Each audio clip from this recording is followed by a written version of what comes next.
বন্ধুরা, এই বিউলির ডাল না শীতকালে বেশি ভালো লাগে। শিম দিয়ে বিউলির ডাল খেতে ভীষণ ভালো লাগে। যাই হোক, এখন শিম কোথায় পাবো? শিম তো এখন পাবো না। যাই হোক, বিউলির ডাল আজকে প্লেন বিউলির ডাল করেছি। মাকে সব ভাতে বিউলির ডাল দিয়ে দিলাম। বিউলির ডাল খেতে ভীষণ পছন্দ করে।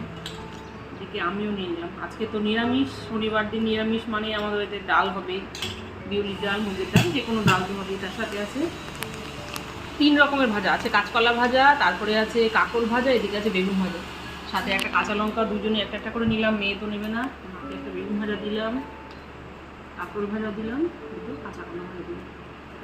তারপরে আছে মেনুতে, এদিকে আছে পুঁই বিচি ভাজা, আলু দিয়ে পুঁই বিচি ভাজা। তারপরে আজকে ঝিঙে আলু পোস্ত করেছি। আজকে কিন্তু একদম ঝিঙে আলু পোস্ততে বন্ধুরা হলুদ দিইনি, হলুদ ছাড়া আজকে পোস্ত হয়েছে। ঝিঙে আলু পোস্ত আমার পাতে করে গেল। আমিও একটু নিয়ে নিলাম পোস্ত।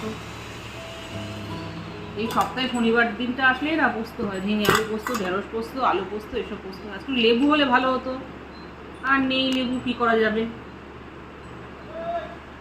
আজকে লেবু ছাড়াই খেতে হবে। নিরামিষটাই ভালো খেতে।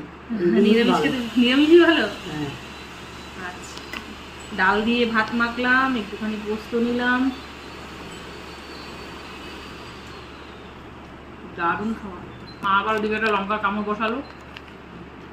কাঁচা লঙ্কা কামড়ে কামড়ে না ডালের সাথে খেতে না বেশ ভালোই লাগে কিন্তু, দারুণ।